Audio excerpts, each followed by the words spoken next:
conferencia sobre Michel de Montaigne, helenismo e italianismo en el Renacimiento tardío, que va a dar el doctor Santiago Peña, que es doctor en Historia por la UBA y París 4, investigador asistente del CONICET, profesor adjunto regular en UNIPE, miembro asociado del Centre Roland Mousnier de la Universidad de la Sorbona. Sus investigaciones se concentran en historia cultural del Renacimiento francés e italiano. Ha dictado seminarios y conferencias y realizó estancias de investigación en Francia, Italia, Grecia, Alemania, España, Estados Unidos, México y Canadá. Así que, bueno, damos la palabra a Santiago. Bueno, ¿qué tal? Hola a todos. Muchas gracias de nuevo por este espacio en esta ya tradicional semana virtual de UNIPE. En este caso, quise concentrarme en uno de mis autores favoritos, uno de esos autores cuya obra creo yo que le hace a uno revisar todo su sistema de creencias y sus percepciones estéticas y morales, que es Michel de Montaigne. Para quienes no están familiarizados con quién era Michel de Montaigne, estamos hablando de, vamos a decir, un humanista en algún sentido arquetípico del Renacimiento tardío, y por otra parte un personaje muy singular con ciertas características que lo hacen realmente una figura difícil de homologar. Entre las razones por las cuales podríamos pensarlo como una figura arquetípica, tendríamos que por su formación, que sería, esto ya lo hemos hablado en conferencias, en presentaciones anteriores sobre qué es el humanismo. Y en el caso de él, podríamos escribir su formación como estrictamente humanista desde el punto de vista de que su padre lo quiso educarlo en el estudio profundo del latín. Es decir, estamos hablando de una persona que aprendió a hablar, aprendió a expresarse, aprendió mejor la lengua latina que la lengua francesa durante su primera infancia. Estos son el testimonio de él, en el momento en que él es enviado al colegio de Guyenne en Burdeos. Él reconoce cómo su manejo del francés era deficiente en relación a los demás estudiantes. Estamos hablando de niños y lo que diríamos adolescentes, es decir, entre los 6, 7 y 14, 15 años. Pero al mismo tiempo reconocía que su latín era mucho más fluido, resultaba mucho más natural. Esto se debía al esfuerzo que había hecho su padre, o más que el esfuerzo, evidentemente fue un esfuerzo, pero más allá, al intento, al horizonte que tenía su padre para su educación. Esto obviamente estaba relacionado con que durante el Renacimiento los estudios humanísticos eran un mecanismo de,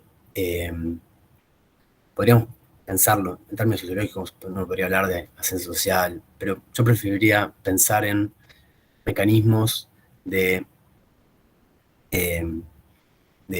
seguridad en términos de estatus, es decir, para asegurar, en el caso de la familia Eyquem, esa era la familia de Montaigne, era Michel Eyquem de Montaigne, es decir, asegurar su estatus nobiliario, un estatus nobiliario que era muy reciente, un estatus nobiliario que había sido adquirido por su abuelo, que era un mercader de la región de la Guyena, que un título que había transmitido a su hijo, Pierre, y que Pierre quería anexar a su propio hijo, Michel, y a los demás hijos, pero especialmente a Michel, a través de esta educación.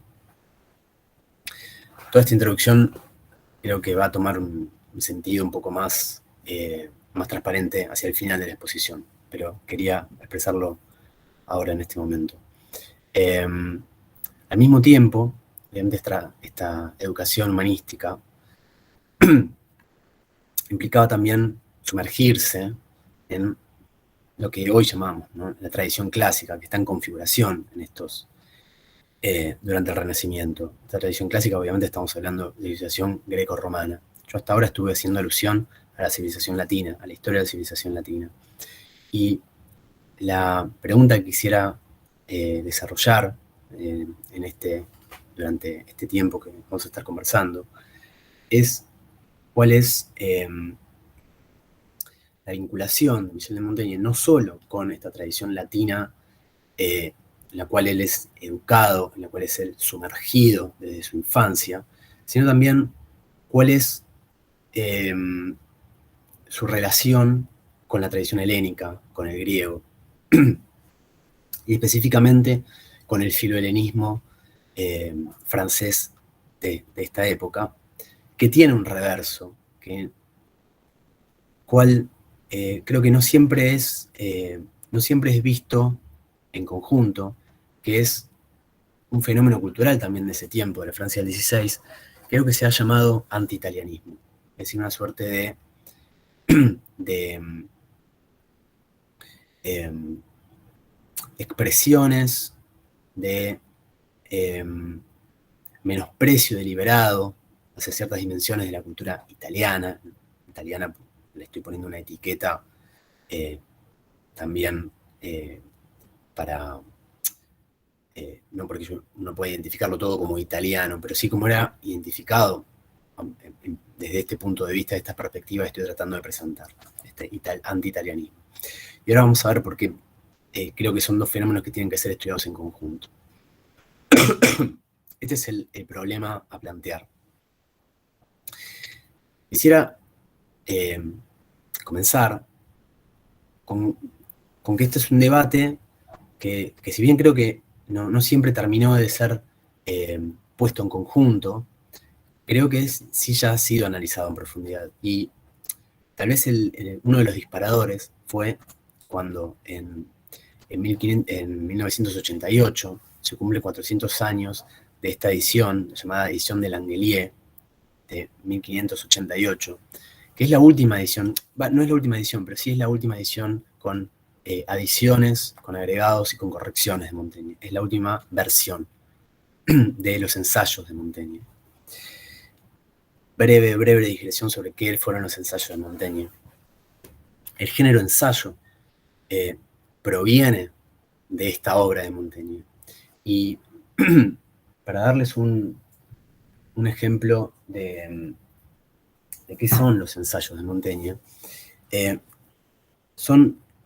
quisiera leerles la introducción al lector que él hace, donde simplemente muestra cuáles son sus intenciones al escribir esta obra. Y fíjense, dice: lector, desde el principio te advierto que no he propuesto ningún fin que no sea doméstico y privado, y no he tenido ninguna consideración ni por tu servicio, ni por mi gloria. Mis fuerzas son incapaces de semejante empresa. Lo he dedicado a la comodidad y solaz de mis parientes y amigos, para que cuando me hayan perdido, puedan encontrar en él algunos rasgos de mis condiciones y humores, y por ese medio alimenten más entero y más vivo el conocimiento que de mí tuvieron. Si hubiera querido para buscar el favor del mundo, me habría adornado de gracias prestadas. Quiero que me vean en mi modalidad simple, natural y ordinaria, sin estudios ni artificios, porque soy yo mismo lo que describo. Se leerán a vivo mis defectos, mis imperfecciones y mi forma inocente, tanto como el decoro público me lo ha permitido. Si hubiese estado entre las naciones de las que dicen, viven aún en la dulce libertad de las primeras leyes de la naturaleza, te aseguro que de buena gana me habría pintado entero y desnudo. Así, lector, yo mismo soy la materia de mi libro. No hay razón para que emplees tu tiempo en un tema tan frívolo y tan vano. Entonces, a partir de esta advertencia de Montaigne, lo interesante es que efectivamente uno dice, bueno, ¿de qué se tratan esos ensayos? Son ensayos que no intentan resolver nada, que intentan hacer preguntas, que intentan disparar reflexiones. Por eso los temas son tan diversos. Es muy difícil encontrar alguna otra coherencia que él mismo, ¿sí? Por eso eso es su advertencia al lector. Y voy a mencionar algunos ensayos simplemente de manera absolutamente aleatoria, porque esa es la forma en que incluso él distribuye estos ensayos. Si él encontró una coherencia en el orden, en la clasificación, en la taxonomía, es algo que permanece en el misterio porque eso él nunca lo expresó. Pero, por ejemplo, un ensayo sobre la tristeza, otro sobre la ociosidad, sobre la mentira, sobre la constancia, sobre la cobardía, sobre la crueldad, sobre la fuerza de la imaginación, sobre la amistad, sobre los caníbales, esos son unos ensayos tal vez más leídos, más conocidos. De huir de los placeres, dice, del hábito de vestirse, de la desigualdad, del dormir, de la incerteza de nuestro juicio, de las antiguas costumbres, de los olores, de las oraciones, de la edad, de la ebriedad, de la presunción, de la gloria, de la cobardía, de la virtud, de la cólera, del arrepentimiento, de la administración de la voluntad, de la experiencia. Es decir, como verán, son todos ensayos de reflexiones sobre las cuales él no llega a ninguna conclusión. ¿Y quiénes son sus fuentes? Sus fuentes son los autores que leyó durante su infancia. Es una reminiscencia permanente de su biblioteca, de la biblioteca de su padre. Y en estos ensayos, mi intención fue indagar hasta qué punto uno puede extraer de ahí cuál era su implicancia con la tradición que nosotros llamamos tradición clásica, la civilización greco-romana. Como les decía, 1988 fue una excusa por esta edición de Langelier. Y fueron varios congresos que se hicieron en ese momento, en 1988. Por ejemplo, sobre Montaigne y Grecia. Se hizo en Grecia, en Kalamata y Messina, bueno, en Italia. Y acá tenemos, por ejemplo, Montaigne y la filosofía griega, sobre la retórica griega, sobre la tradición platónica, sobre el Peloponeso y el lugar de Esparta, sobre el pirronismo, el escepticismo. Bueno, acá disculpen la calidad, pero es un mal escaneo mío. Sobre la religión, sobre los dioses antiguos, sobre la mitología, sobre la noción de tiempo, sobre Alejandro, etc. Es decir, todo esto fueron las discusiones respecto de Montaigne y Grecia. Ese mismo año, en Milano, se hace otra conferencia sobre Montaigne e Italia, donde se hacen preguntas similares respecto de la relación de Montaigne con la tradición retórica italiana, con la mitología romana, con las tradiciones filosóficas, que ya veremos esta cuestión de la tradición filosófica, lo vamos a retomar al final, hasta qué punto esta tradición, qué significa o qué podría haber significado para Montaigne la tradición filosófica latina, y lo quiero dejar ahí para retomarlo y terminar con eso al final. En 1992, algunos años después, se hace otro congreso, en este caso en Burdeos, en la ciudad de Montaigne, de la cual él fue alcalde, sobre Montaigne y la idea de Europa. Es interesante esto de Europa y también quería traerlo a colación,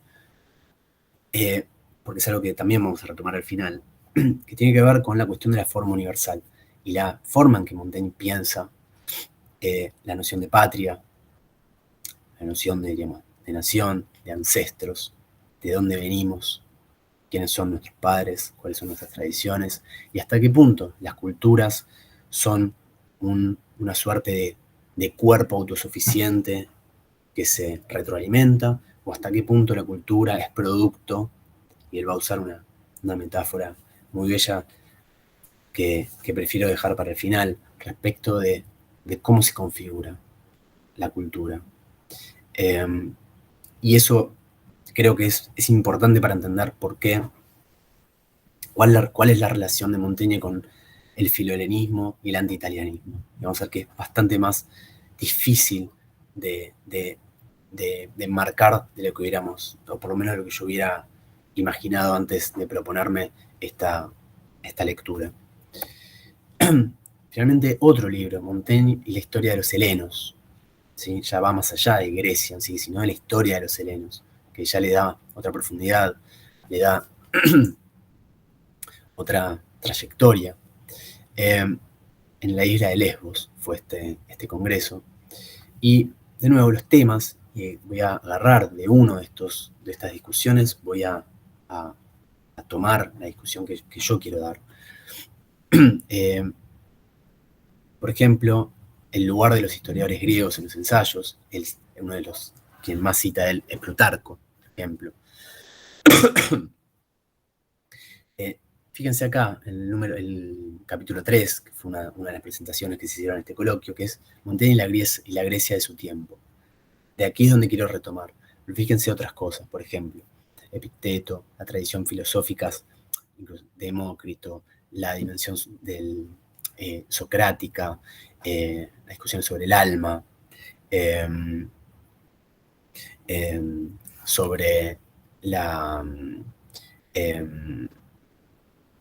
la propia idea de civilización, y también, fíjense, sobre la cuestión greco-romana. Y ahí hay un capítulo de François Charpentier, que es el segundo de la quinta parte, donde también quiero retomarlo al final, porque ella intenta dar una solución a esta cuestión greco-romana, hasta qué punto Montaigne está participando, o bien de esta corriente filolénica, o bien, y claramente la respuesta es no, pero hasta qué punto no, de este anti-italianismo característico de su tiempo.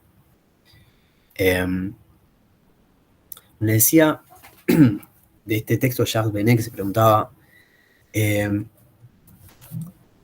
Montaigne pareciera tener un silencio absoluto sobre la Grecia de su tiempo. Es decir, no parece ser ninguna mención sobre los griegos del siglo XVI.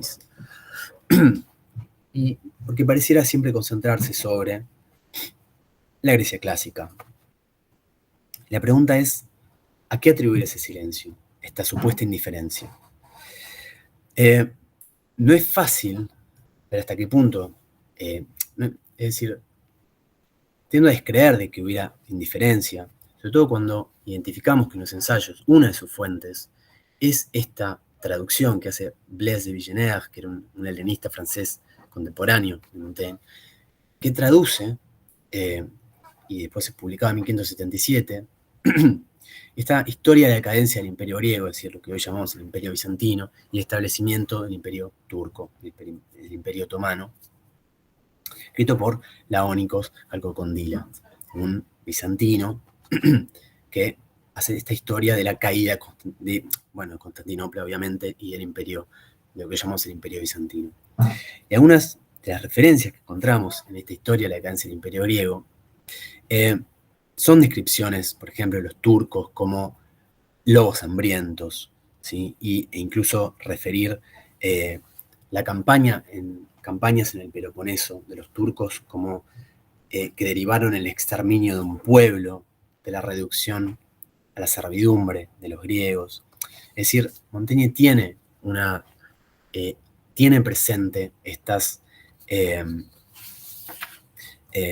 realidad, ¿sí? Y eso lo podemos verificar por citas en sus ensayos. Es cierto igual lo que dice Jacques Benet en ese artículo, ese texto que les mencionaba recién, porque raramente Montaigne hace referencia a los griegos de su propio tiempo. Una posibilidad es pensar, no sabemos hasta qué punto, que Montaigne llevaba, en tanto personaje de la política de su tiempo, las referencias hacia los turcos, el Imperio Otomano, es probable que encontraran algún tipo de límite por la política diplomática, militar, estratégica del Reino de Francia, en oposición es decir, en su guerra secular contra la hegemonía de la dinastía Habsburgo. ¿A qué me refiero con esto? A que las relaciones cordiales que pudieron llevar la corona francesa con el sultán otomano, que iba mucho más allá de cuestiones militares, porque también facilitó la llegada de muchos textos de Constantinopla y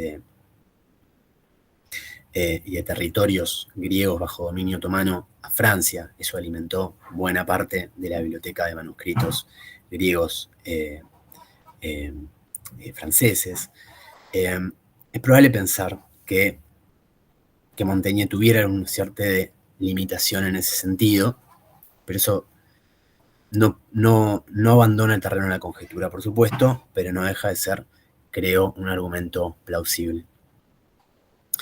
Pero también es cierto que él hace una referencia en el ensayo 24 del libro 1, que es el ensayo 24 del libro 1, él hace una referencia a que es sobre la pedagogía.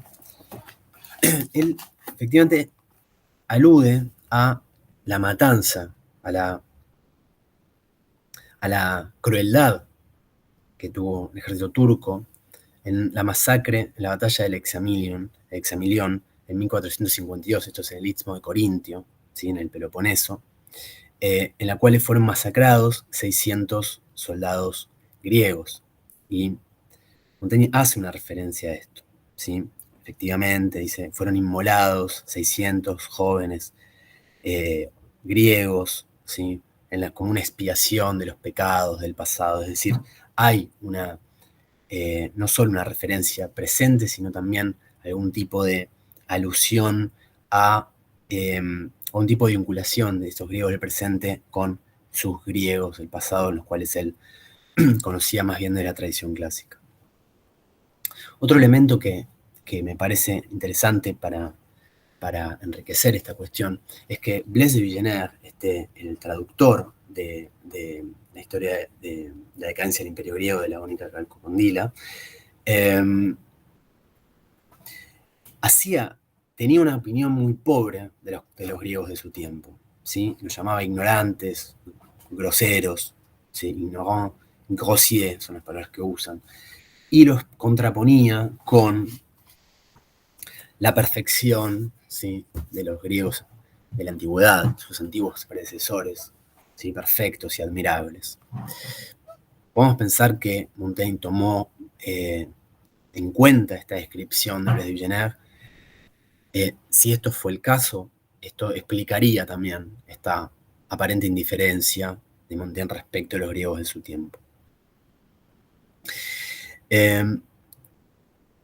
Al mismo tiempo, otra de las fuentes que usa Montaigne, esto pasa un poco de largo, pero estas son las citas a las que yo me acabo de referir respecto a Blaise de Villeneuve, de la Ónica Calcocondila, cualquier cosa después, más adelante, puedo volver sobre ellas, pero ahora quisiera adelantar un poco.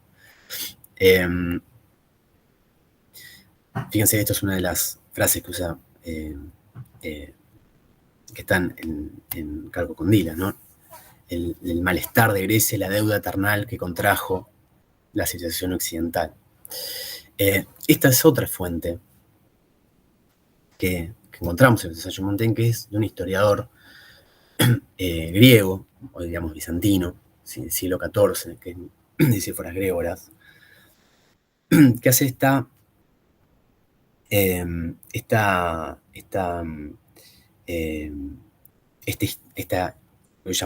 es traducido como esta historia bizantina, ¿sí? Y Montaigne la describe como el malestar de uno de nuestros historiadores griegos, le dice, que ya se quejaba del estado de la cultura griega, ya por ese entonces, estamos hablando del siglo XIV. Y efectivamente la cita nos dice, los secretos de la religión cristiana, esto es Nicéfora Gregora, ¿sí?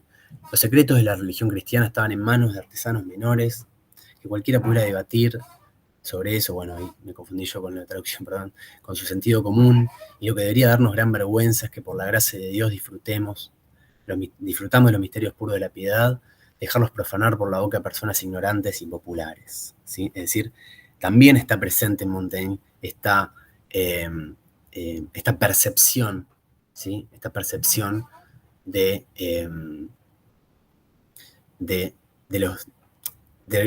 los griegos contemporáneos, ¿sí? En este caso el griego del siglo XIV, pero obviamente estamos alejados de la Grecia clásica, ¿no? Disculpen la traducción, veo que es algo hice bastante mal. Pero, ¿dónde encontramos esta historia de Nicéfora Grégoras? Interesante porque está en el Corpus Historia Bizantina de Jerónimos Wolf, de donde tomamos el día de hoy el nombre bizantino, ¿sí? Eso es otra historia, pero solamente hasta qué punto Montaigne estaba, de alguna manera, en contacto con este problema que yo estoy tratando de descifrar, ¿sí? Otro ejemplo, esto es también, Montaigne apenas hace referencia, pero es una fuente evidentemente que estuvo frente a sus ojos, que fue esta obra muy vendida, muy leída, las observaciones de muchas cosas singulares y cosas memorables encontradas en Grecia, Asia, Judea, Egipto, Arabia, etcétera, etcétera, de Pierre Bellon. ¿Qué decía Pierre Bellon? Esto es él como testigo, siglo XVI, mediados del siglo XVI, década del 50. Todos los griegos están ahora en un reino de ignorancia tal que no hay ciudad en todo su país que no tenga universidad, y así no gustan de aprender las letras y la ciencia. Todos hablan una lengua corrupta del antiguo griego, pero incluso así sus palabras están más cerca del buen griego de lo que la lengua italiana lo está del latín. Ahí creo que hay dos elementos. Ahí, de alguna manera, se cuela esta dimensión del anti-italianismo, al cual ahora vamos a hablar un poco más. Se debe atribuir esta ruina de los libros griegos a la indolencia e ignorancia reinante entre los pueblos griegos, que se han absolutamente embrutecido. Y no solo en nuestra memoria, sino que hace mucho tiempo no hay personas sabias en toda Grecia, ¿sí? Este tipo de testimonios tiene presentes Montaigne, obviamente. Acá está lo que acabo de leer, esta es la fuente original. Ahora, quisiera volver sobre la fuente de Villeneuve, porque hay otra dimensión que nos permite seguir este juego del filhelenismo y el anti-italianismo, y que Blaise Villeneuve traduce esta obra y se la dedica al duque de Nevers, ¿sí? A Luis de Gonzaga, es decir, de origen italiano.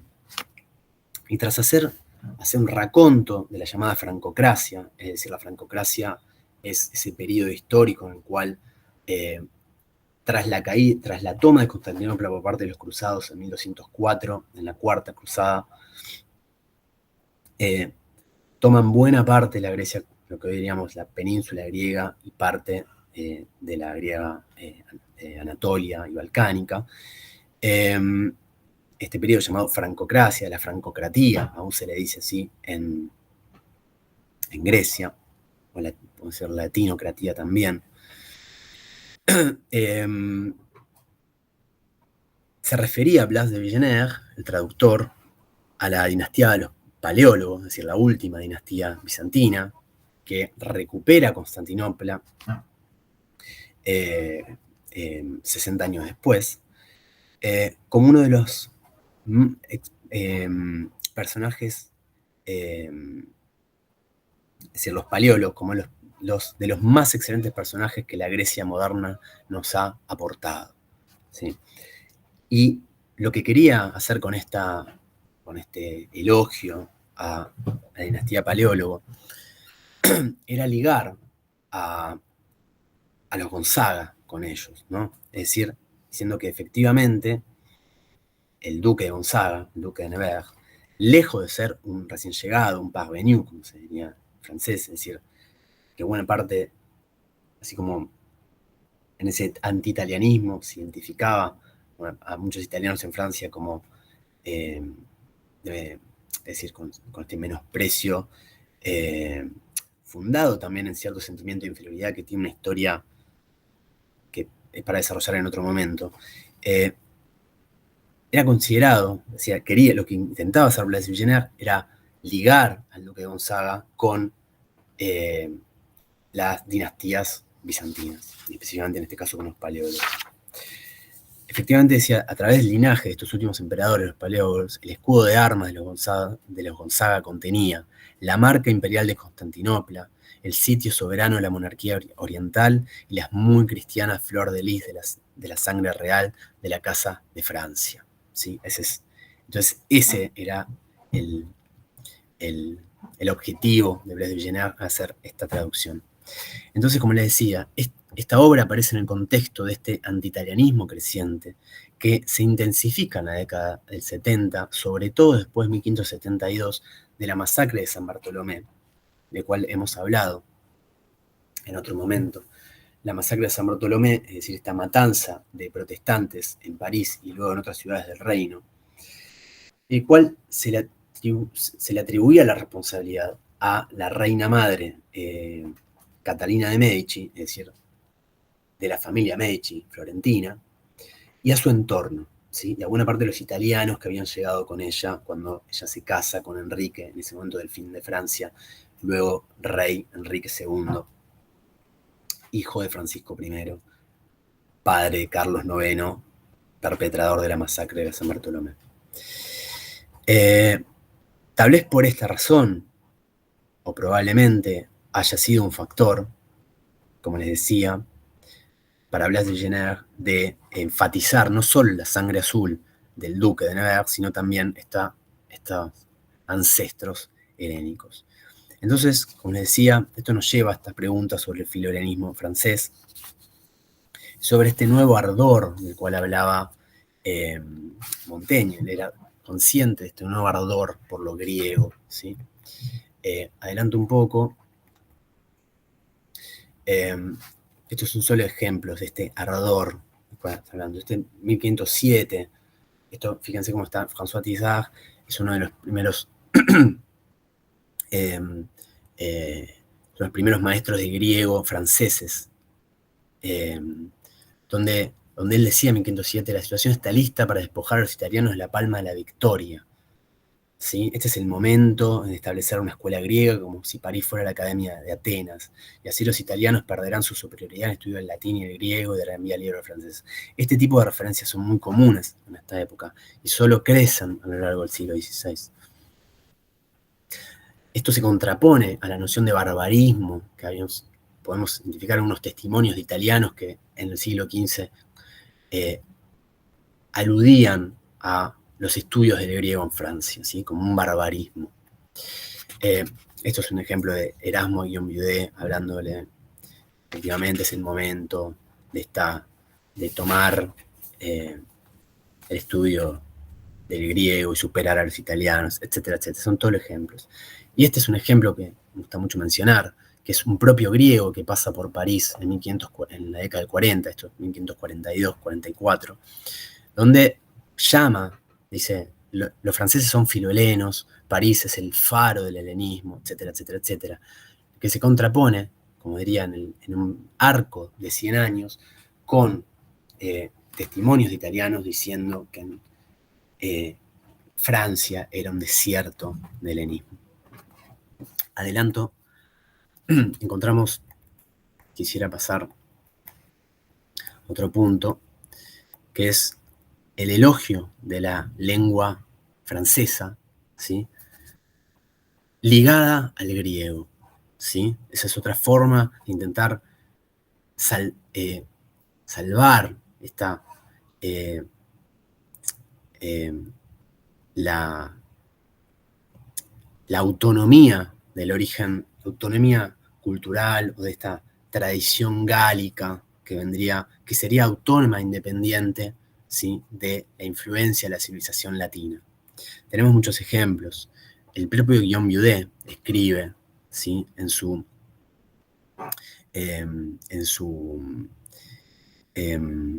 texto de Ace sobre su estudio sobre la moneda, que es un estudio arqueológico y filológico muy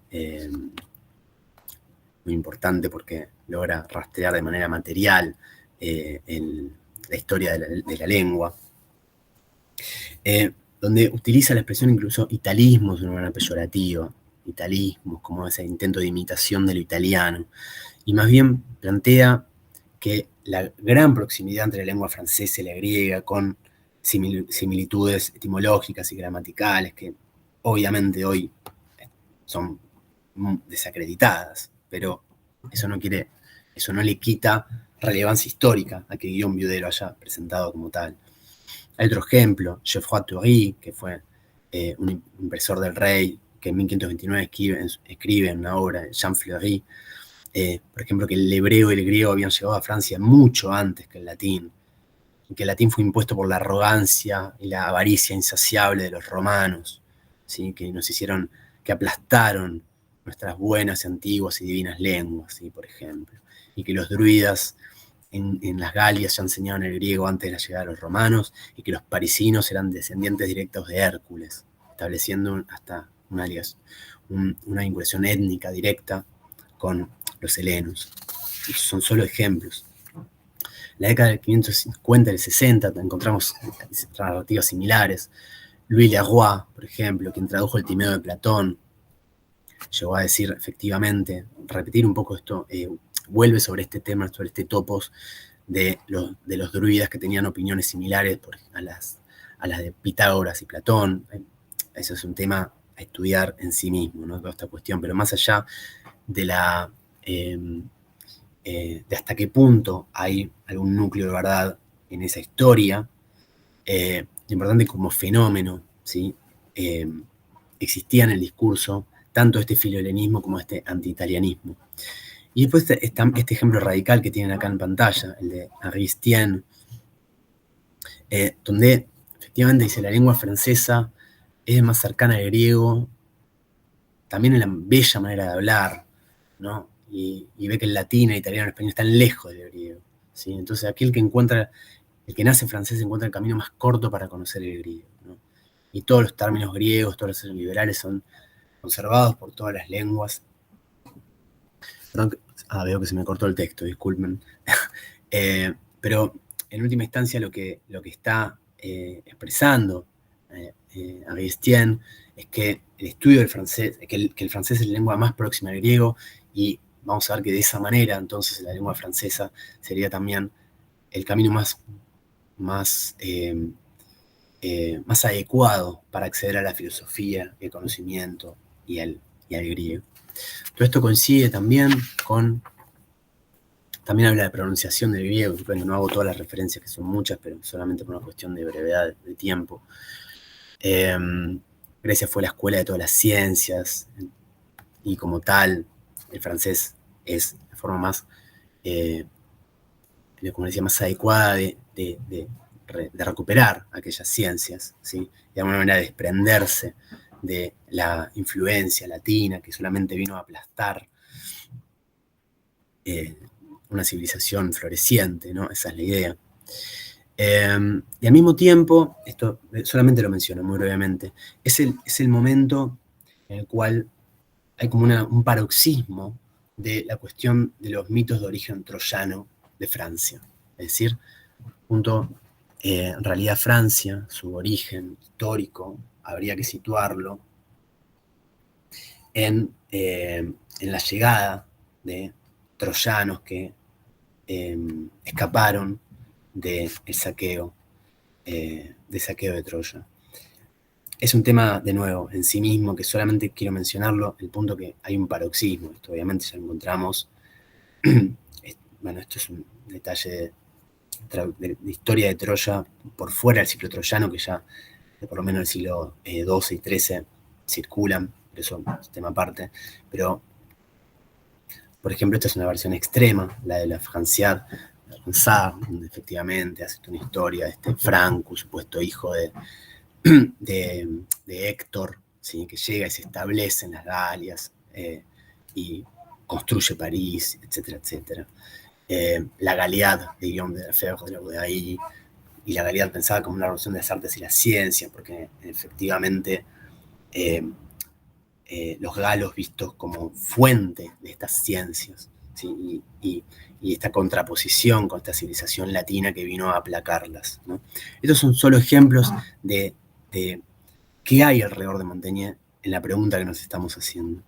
Ahora, ¿qué pasa con, y adelanto porque esto ya habíamos hablado un poco, ¿qué pasa efectivamente entonces con Montaigne?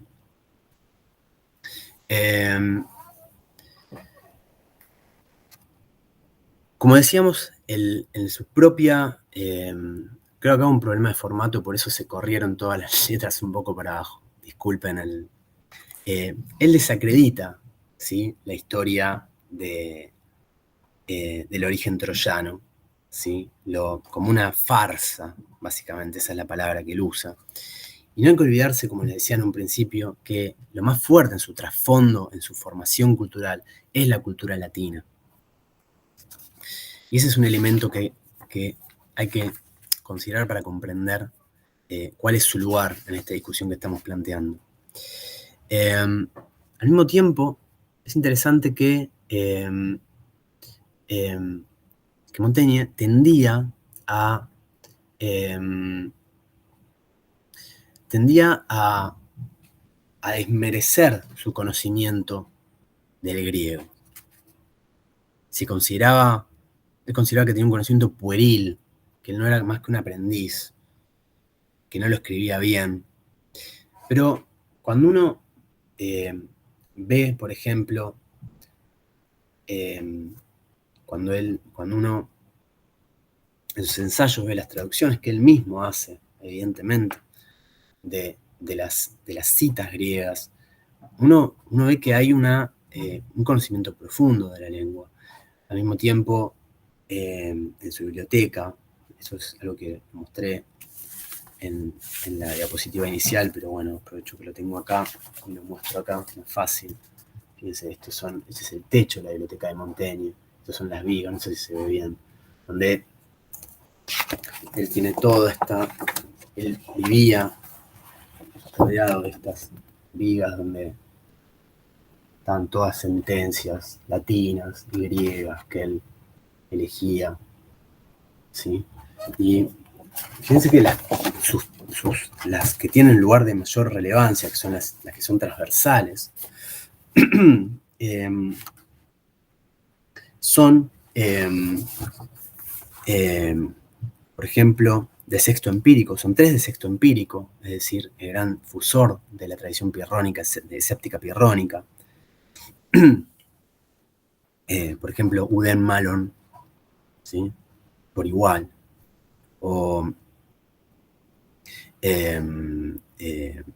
epejo, el verbo yo espero, que viene de la epogí, ¿sí? La suspensión del juicio. Skeptome, yo examino. Es decir, hay, solamente para explicar hasta qué punto para él la cultura griega y la filosofía griega tiene un lugar central en su formación epistemológica, moral, filosófica, etc. Lo que está claro es que nunca Montaigne parece ligar, ¿sí?, toda esta tradición helénica al francés o a Francia, ¿sí? Y tampoco conducirla hacia estos horizontes anti-italianos, ¿sí?, algunos de estos humanistas que hemos mencionado más arriba. Más bien podríamos pensar este italianismo de Montaigne, ¿sí?, este afecto hacia Roma, que no era independiente de su admiración hacia Italia. ¿Por qué estoy diciendo esto? Porque también vamos a encontrar cierta tendencia, cierto lugar común en ciertos humanistas, lo que llamaba el humanismo del norte, de vaciar a Italia de Roma, a la Italia de su tiempo, ¿no? En cambio, es decir, subestimar o subrayar una suerte de decadencia italiana en contraposición con el esplendor romano. En cambio, encontramos en Montaigne, en su ensayo 51 del libro 1, que dice: los italianos que se jactan con toda razón de tener el espíritu más despierto y el discurso más sano que cualquier otra nación de su tiempo. Eso es un elogio muy difícil de encontrar en este tiempo. Y reconocía la superioridad italiana en lo que refiere a los ejercicios retóricos, por ejemplo. Entonces, por eso quería llegar a este punto en el cual este otro artículo yo mencionaba de una autora, Françoise Charpentier, que ella identifica cómo el trasfondo latino de Montaigne podría explicar por qué le da mayor énfasis que a lo que llama la sutileza griega, opuesta a la virtud romana. Y en esa edición de 1578, la edición de Langelier,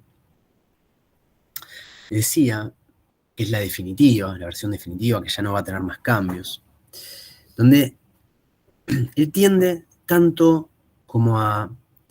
es como una suerte de disolución progresiva de los personajes, de los grandes hombres, muy común en las primeras versiones de los ensayos, y más bien tender cada vez más hacia lo que se llama denominaciones globales.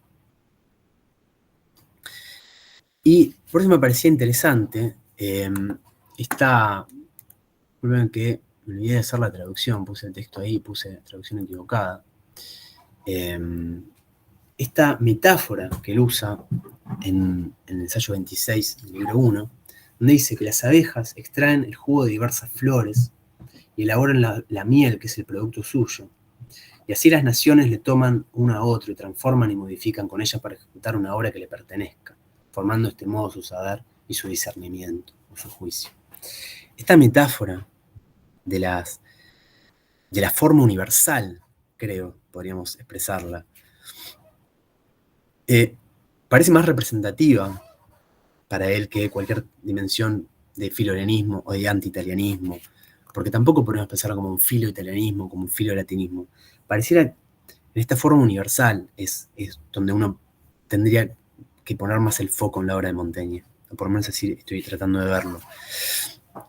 Por eso esta idea de Montaigne como ciudadano del mundo, eso que se discutía en ese coloquio sobre Montaigne y Europa, ¿sí? y que él mismo admite en otro de sus ensayos, en la Apología de Raymond Sebond. La Apología de Raymond Sebond es un ensayo más largo de toda su obra. Raymond Sebond era un teólogo un teólogo catalán cuya obra él tradujo en la década del 60, por encargo, por pedido o por sugerencia de su padre, Pierre. Y en esta Apología de Raymond Sebond, donde se identifica o florece todo el escepticismo de Montaigne, él habla de absorber o reunir todas las diferencias en un modo de vida. Y creo que eso es mucho más representativo del pensamiento de Montaigne que intentar conducirlo o enmarcarlo en tradiciones como el filolenismo, el italianismo, si es que lo fueron. Y quisiera terminar con un punto que esto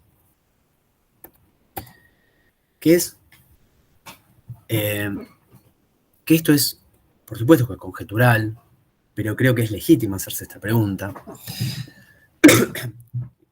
El poeta latino más citado en la obra en los ensayos es Lucrecio. El Lucrecio, es decir, el poema Lucrecio sobre la naturaleza de las cosas, es una apología de la filosofía epicúrea. Y en Lucrecio encontramos lo que se ha llamado el topos de la pobreza ancestral de nuestra lengua, es decir, del latín con una pobreza que le impide acceder a ciertas dimensiones filosóficas que el griego sí permite. Y hace al menos 3 advertencias Lucrecio durante el poema de cosas que difícilmente él pueda explicar de la filosofía epicúrea en latín. En esos 3 ejemplos, claramente identificables, lo interesante es que esta es la copia de Montaigne. Y en la copia de Montaigne, uno podría pensar, bueno, él tal vez fue indiferente a eso. Pero vemos que no, porque él hace 3 glosas, 3 anotaciones a esos 3 puntos en los cuales Lucrecio refiere a esta pobreza de nuestra lengua ancestral. Fíjense acá, por ejemplo, vamos a empezar por el final.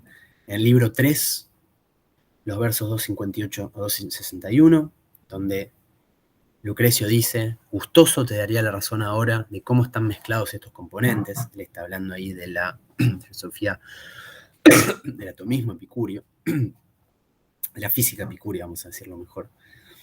De qué modo se ordenan y actúan. Pero la pobreza de nuestra lengua, bueno, yo puse patria, pero vamos a poner nuestra lengua ancestral, la que ustedes quieran, me retiene de mi grado. Sin embargo, como pueda, tocaré sumariamente el tema. Es decir, estoy admitiendo que el latín no me va a dejar explicarlo bien, pero voy a intentarlo. Ahí está el topos, el llamado topos de la pobreza de la lengua ancestral, actuando. ¿Y qué ¿Qué anota Montaigne? Excusas sobre la pobreza de su lengua. Excuse sur la pauvreté de sa langue, que es lo que ven arriba. ¿Sí? Eso, que es lo que ven al costado, ¿sí? La anotación es la primera anotación al costado, a la derecha. ¿Sí?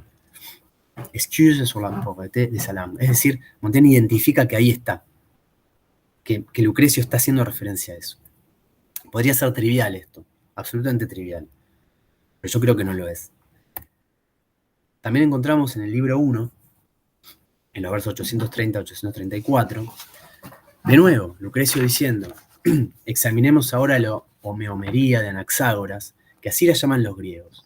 La pobreza de nuestra lengua ancestral no nos concede darle nombre en nuestro idioma. No obstante, es fácil explicar en qué consiste. Es decir, en latín no nos permite del todo ponerle nombre. No puedo traducir homeomería, pero sí puedo explicarlo. Eso es interesante. No tenemos una palabra para eso, pero igual lo puedo explicar. ¿Sí? Ahora voy a ver por qué esto me resulta interesante. ¿Qué hace? ¿Qué hace Montaigne? De nuevo, una anotación al costado. No anota ninguno de los otros versos, anota en esos versos. Y pone excuse de la faiblesse de sa langue. Otra vez, excusa sobre la debilidad de su lengua. Y hay otro ejemplo más. Todavía en el libro 1. O seguimos en el libro 1 ahora. ¿Qué dice Lucrecio? Es difícil, no se me oculta, ilustrar en versos latinos los oscuros descubrimientos de los griegos. Máxime porque en muchos casos hay que echar mano de nuevos vocablos por la pobreza de la lengua y la novedad de los temas. Otra vez. ¿Qué hace? ¿Qué hace Montaigne? Otra vez anota. Ninguna de estas tres referencias le resultan indiferentes. ¿Y qué escribe? Difficulté d'écrire la philosophie en latin. Dificultad de escribir la filosofía en latín. Es decir, entonces podríamos pensar toda esta cuestión del filhelenismo, el antitalianismo, creo que desde otra óptica. ¿Hasta qué punto Montaigne está participando de esto que hoy le decimos el topos de la pobreza ancestral del latín? Porque esta tendencia, ¿sí?, a hablar del griego como una lengua más rica, más sofisticada que el latín, pero al mismo tiempo, y esta es la parte interesante, más propensa a las sutilezas vanas, ¿sí?, o al arte del engaño y de la mentira. Ahora, cuando Lucrecio está hablando de la pobreza del lenguaje y está hablando también de la oscuridad del griego.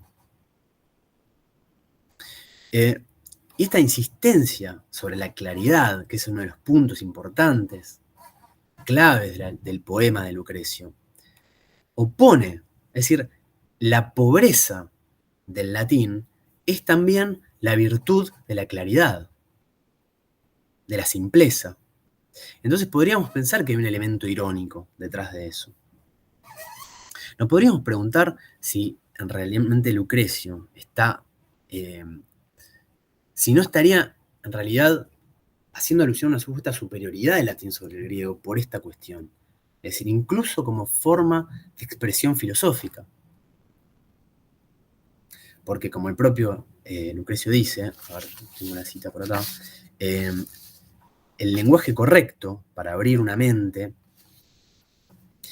es la luz clara para ver profundamente entre las cosas escondidas.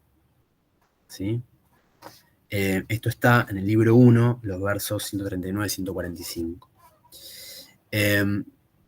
Así podría estar oponiendo la claridad del latín con la oscuridad del griego.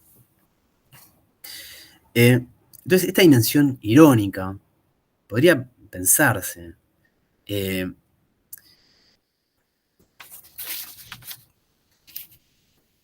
quiero conjeturar, o por lo menos quiero dejar planteada la pregunta de si esta dimensión está presente en el momento en Montaigne cuando hace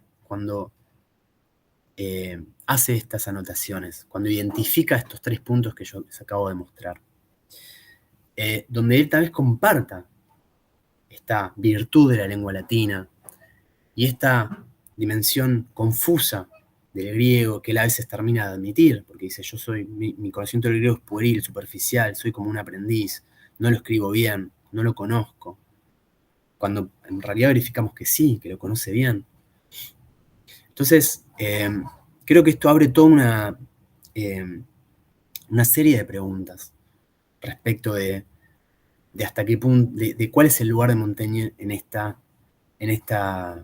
conversación sobre el helenismo, sobre el filiohelenismo francés, sobre el filo-italianismo, anti-italianismo, filo-latinismo, etc.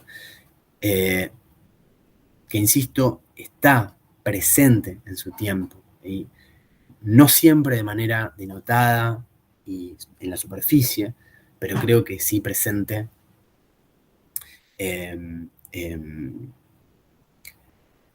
manera ubicua. Entonces, bueno, esto es lo que quería presentar hoy, dejar planteada esta cuestión. Obviamente no está cerrada ni puede ser cerrada, pero creo que son algunos elementos que nos permiten seguir pensándolos. Así que, bueno, esto es lo que quería comentarles hoy. Así que, bueno, muchas gracias por su tiempo, todos tuvieron. Muchas gracias a Alfonso por la presentación y por estar coordinando la actividad. Muchas gracias lo mismo a Belén, y gracias, como siempre, a la UNIPE, mi institución, que siempre nos da estos lugares para plantear este tipo de conversaciones. Muchas gracias. Bueno, muchas gracias a vos, Santiago. Es la hora, tenemos un ratito para hacer preguntas. Yo tengo un par, si no hay alguien que tenga algo que contar. Ismael, por favor, dale. Dale. Sí. Bueno, gracias, Santiago, por la exposición. Un lujo, la verdad que nada. Montaigne es un personaje, bueno, muy importante en el siglo XVI, pero más que muy importante, un personaje muy bello, ¿no? Porque Calvino también era importante y era un alma horrible. En cambio, Montaigne uno quiere charlar con él, ¿viste? La verdad que es tan interesante, y bueno, sobre todo que vos lo conocés también, que bueno, está muy bueno poder acercar un montón de temas que uno ni se imagina que existen atrás de la obra de él, ¿no? Yo tenía una pregunta, porque lo desconozco. Yo entiendo que el humanismo apela a un universalismo en el sentido del genio humano, ¿no? Incluso en Montaigne se puede ver con su interpretación de los pueblos americanos, como vos decías, con el ensayo súper conocido de Los Caníbales, donde él está incluyendo los pueblos americanos, incluso en la tradición clásica, ¿no? Con el Topos de la Edad de Oro, etc. Pero también entiendo que el humanismo, de alguna manera, ayuda o contribuye a la creación de identidades, y acá vienen todos los debates, ¿no? Protonacionales, patrióticas, no sé ni cómo decirlo porque no se sabe cómo decirle a eso. ¿Y cuál te parece a vos que sería el lugar de Montaigne ahí? Es decir, ¿hay un congreso que se llame Montaigne y Francia? Sí. Esa sería mi pregunta. En todo caso, ¿cómo funcionaría el filo-helenismo o el filo-italianismo o anti-italianismo y anti-helenismo en la identidad, millones de comillas, ¿no?, francesa en la obra de Montaigne? Quizás una pregunta demasiado amplia, pero la amplitud tiene que ver con la ignorancia que yo tengo sobre el tema. Quizás vos me podés dar alguna clave para acercarme a eso. Bueno, ante todo, un placer escucharte, amigo mío, de tanto tiempo. Sí, tanto tiempo. Bueno, tu pregunta, como es de costumbre, va siempre al hueso de los asuntos. Y porque fíjate que esta pregunta que vos te estás haciendo, hay un texto de una historiadora que se llama Arlette Joanna, que en el año 2002, un texto muy actual, tiene más de 20 años, pero que yo sigo usando en mis cursos, sobre la noción de renacimiento. Es decir, historiográficamente cómo se configura la noción de renacimiento, y es inevitable el trabajo también sobre la idea de humanismo, ¿sí? Porque el humanismo no es uno de los motores culturales del Renacimiento como periodo histórico. Y disculpen por... y ella efectivamente dice que en la gestación de esa idea, que de nuevo coincido con vos que es difícil terminar ponerle un nombre, protonacional, patriótica, está la contradicción fundamental y uno de los factores que desencadenarían en este pasaje, esto ya se lo agrego yo, no es tanto que Joanna lo dice así, pero del humanismo a las humanidades. Es decir, que es una idea planteada por Anthony Grafton y Lisa Jardine en un libro que llaman El humanismo a las humanidades, que es lo que nosotros llamamos humanismo, porque nosotros lo llamamos humanismo. El término humanismo no existía ni en el siglo XV, ni en el siglo XVI, ni en el siglo XVII, ni en el siglo XVIII muy tardíamente y de una manera, desde una valoración ética, ¿sí? Y que tampoco lo diga específicamente a lo que nosotros estamos hablando de los humanistas, ni Erasmo, ni Montaigne, ni Poggio Bracciolini, ni Lorenzo Valla, ni nadie. No tenía que ver con eso. Esa es una construcción del siglo XIX. Lo que dice entonces, Joanna dice, en esta dación, en esta progresiva identificación, ¿sí?, con estas historias nacionales, que de alguna manera encontramos en la cuestión de los orígenes troyanos, o en la gloria patriótica, en Francia en particular, en esta aparición de los galos, esta aparición de los gales, porque antes del siglo XV los galos casi no forman parte de lo que hoy diríamos la historia nacional francesa. Sí, es decir, no forman parte en el sentido de que no son considerados ancestros de la nación francesa. Hacia fines del siglo XV, los galos tienen un lugar central en esa historia. Efectivamente ella dice que en esa tensión entre ese universalismo que podríamos identificar con la tradición humanista y esta gestación de estas ideas protonacionales, está la tensión que de alguna manera rompe con lo que no podemos saber que hubiera derivado, con esta suerte de universalismo, este lenguaje común, para decirlo de una manera humanista, o en la gestación de valores comunes que podrían haberse dado, podría haberse desarrollado algún tipo de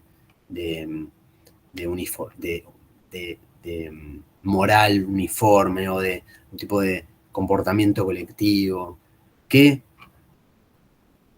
algunos podrían identificarlo con el estallido de la Reforma, con el corte que significa pasar de las cartas de los hombres oscuros de Ulrich von Hutten, donde pareciera que todos los humanistas comparten una posición común contra el solecismo, estos bárbaros que ignoran el buen uso de la lengua, y poco tiempo después ver estos propios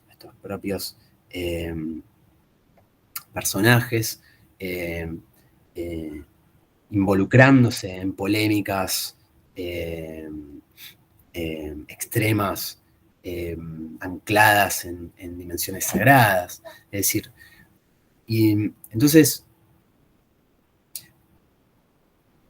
tiendo a pensar que es uno de los factores, y que Montaigne lo identifica. En tu segunda pregunta respecto a hasta qué punto podemos pensar en si Montaigne tiene un rol en la configuración de esta historia de la nación francesa, para pensarlo de alguna manera. Creo que lo identifica, diciendo, por ejemplo,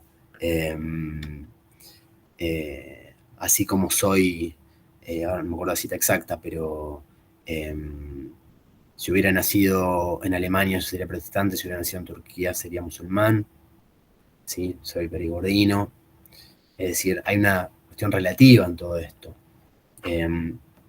No hay una dimensión trascendente en mi identidad de origen, en mi origen étnico, en mi origen de donde soy oriundo. Sí, yo creo difícil que que él haya tenido algún tipo de aporte en el camino de esa construcción. Al mismo tiempo, es decir, él nunca hace un intento de hacer una historia de Francia. Incluso sus ensayos tienen una dimensión bastante... uno podría leer los ensayos, obviamente no ignorando el contexto en que están siendo escritos, pero él es muy cuidadoso en hacer referencias muy tangenciales y muy poco precisas a los acontecimientos de su época. Y en una renuncia deliberada a hacer una historia de su propio tiempo.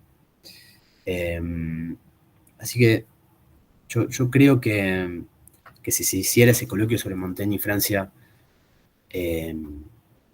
creo que esto sería el elemento, el denominador común de toda reflexión sobre eso.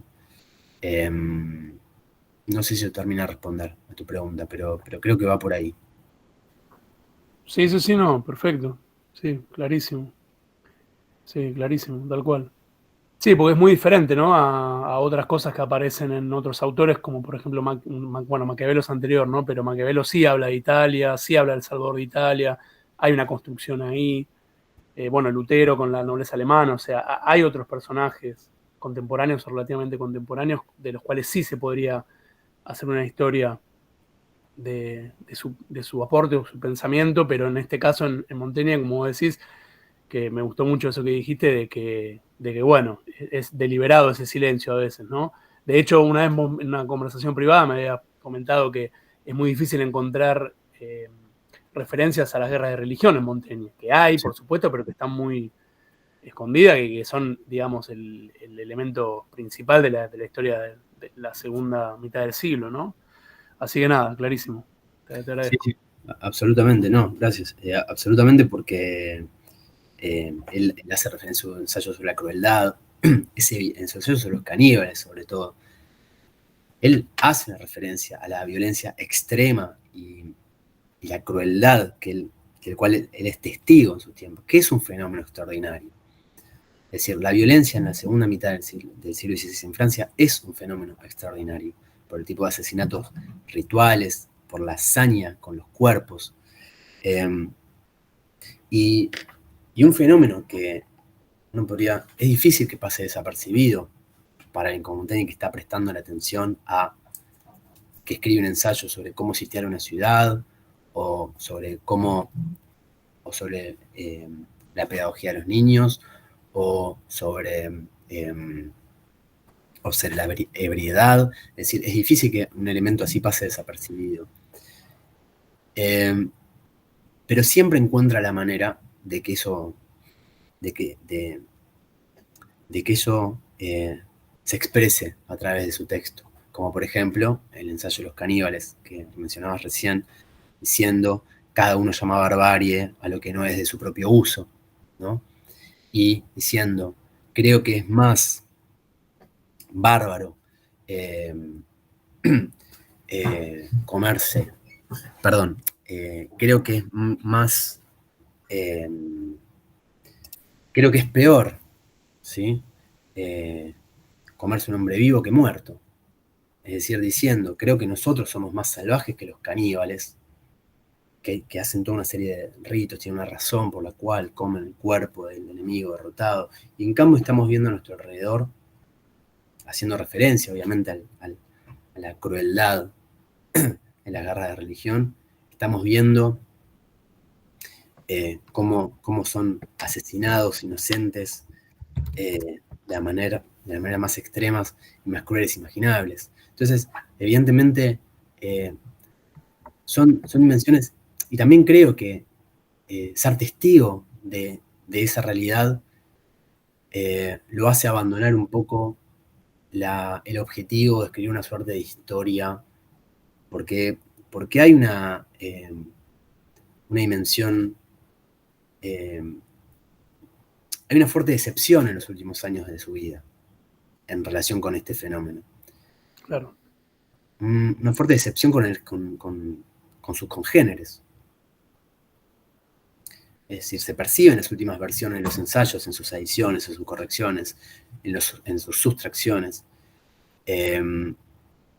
cierto ánimo, ¿no? Es un poco tal vez exagerado usar esta expresión, usar esta palabra, usar este calificativo, pero hay una cierta dimensión melancólica en ese sentido.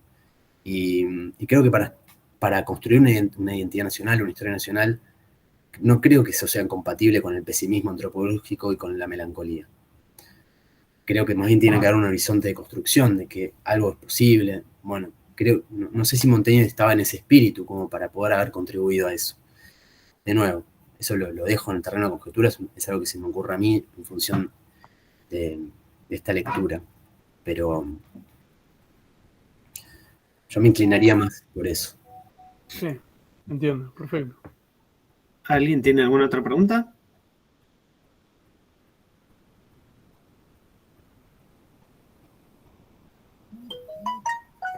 ¿No?